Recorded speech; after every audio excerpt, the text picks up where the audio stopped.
Assalamualaikum warahmatullahi wabarakatuh. Alhamdulillahirrabbilalamin. Kita kembali bertemu di pelajaran bahasa Indonesia. Untuk mengawali pertemuan kali ini, marilah kita membaca basmalah bersama-sama. Bismillahirrahmanirrahim. Baiklah, pada pertemuan lalu kita telah membahas tentang apa itu cerita fantasi. Cerita fantasi adalah karangan yang ceritanya bersifat imajinatif atau khayalan atau fiksi. Jadi, cerita fantasi itu menceritakan sebuah kisah yang penuh dengan keajaiban atau keanehan yang tidak mungkin terjadi pada dunia nyata. Kuncinya adalah si tokoh memiliki kekuatan magis atau kekuatan super. Nah, untuk pertemuan kali ini kita akan membahas tentang struktur cerita fantasi. Untuk menghasilkan sebuah cerita fantasi yang menarik, tentunya kita harus tahu struktur dari cerita fantasi. Yang pertama adalah judul. Kemudian dilanjut dengan perkenalan atau orientasi. Kemudian setelah perkenalan ada komplikasi, dilanjutkan dengan klimaks, dan diakhiri dengan penyelesaian.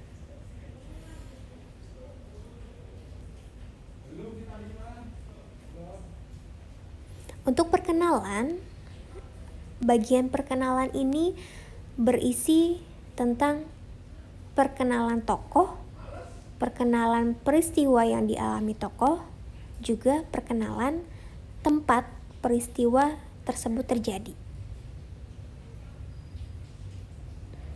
Ini adalah contoh dari bagian perkenalan.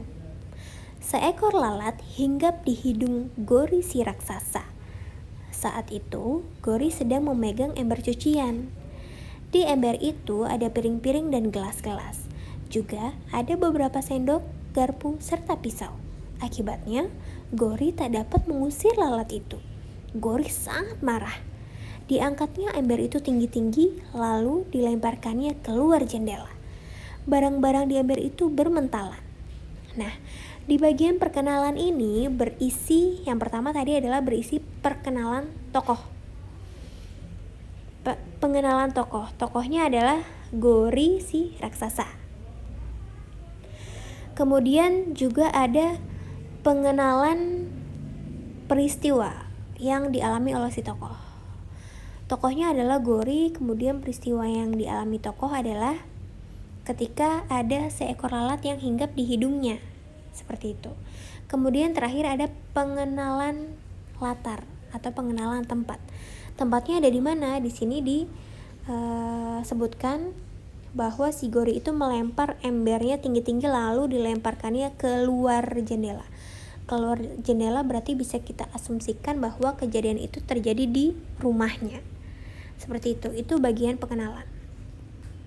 Kemudian kita lanjut ke bagian komplikasi. Komplikasi itu berisi konflik ya, masalah. Di bagian komplikasi masalah mulai terjadi, kemudian tokoh bereaksi terhadap konflik tersebut. Dan ini adalah contoh dari bagian komplikasi.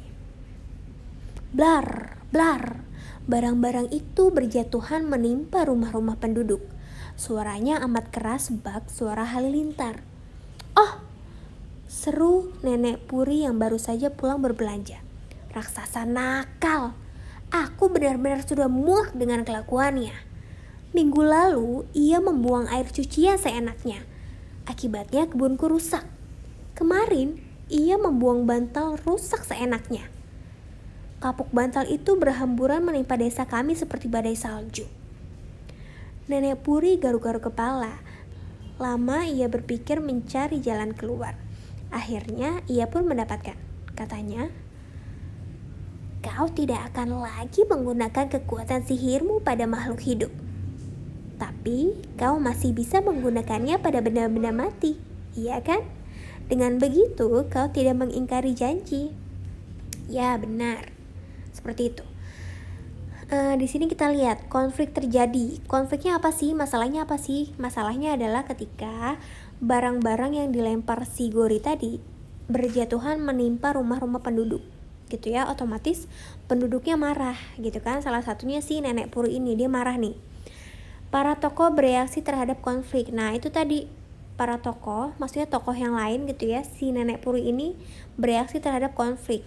Gitu ya. Aduh, nenek puri kesel karena barang-barang yang dilempar Gori itu berjatuhan menimpa rumahnya. Gitu. Kemudian di komplikasi ini juga konfliknya mulai meningkat gitu ya. Konfliknya kan tadi barang-barang jatuh menimpa rumah-rumah penduduk. Nah, terus meningkatnya ketika si nenek puri itu berpikir untuk mencari jalan keluar.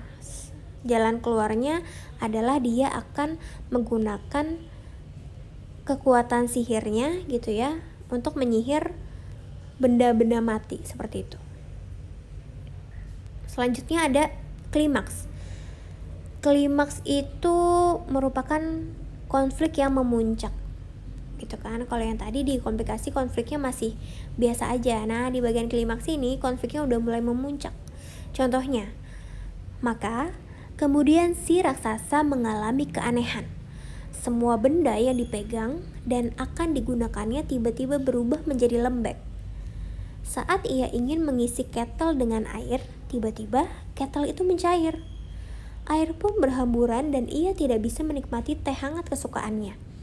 Saat ia hendak menyisir rambutnya, tiba-tiba sisir itu menjadi lembek seperti dodol. Penduduk menertawakannya. Gori yang marah melempar barang-barang pada mereka. Barang-barang itu seketika menjadi ringan seperti kapas. Penduduk yang terkena barang-barang itu tak luka sedikit pun. Mereka tertawa geli melihat Gori. Nah, itu ya. Konfliknya memuncak gitu kan. Si Gori makin marah gitu ya gara-gara dia semua barang yang dia pegang menjadi lembek gitu. Jadi dia sangat marah gitu. Lanjut. Terakhir ada penyelesaian. Jadi konfliknya semua selesai gitu ya dan solusi ditemukan. Contohnya,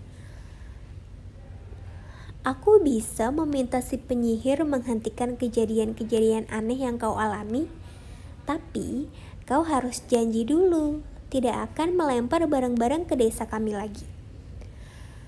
Kau tahu karena ulahmu yang suka melempar barang seenaknya itu, hidup kami jadi tidak tenang. Kami merasa hidup dalam bahaya. Nah, apa kau mau berubah? Ya, aku tidak akan melakukan itu lagi, kata si raksasa penuh sesal. Maafkan aku. Nah, gitu ya. Konfliknya selesai, ada solusinya. Gitu. Konfliknya selesai. Solusinya adalah si warga meminta Gori untuk berjanji tidak akan mengulangi perbuatannya lagi, dan akhirnya Gori pun berjanji dan ia meminta maaf. Nah, gitu ya, kurang lebih seperti itu. Semoga bisa dipahami. Kalau ada yang tidak dimengerti bisa ditanyakan.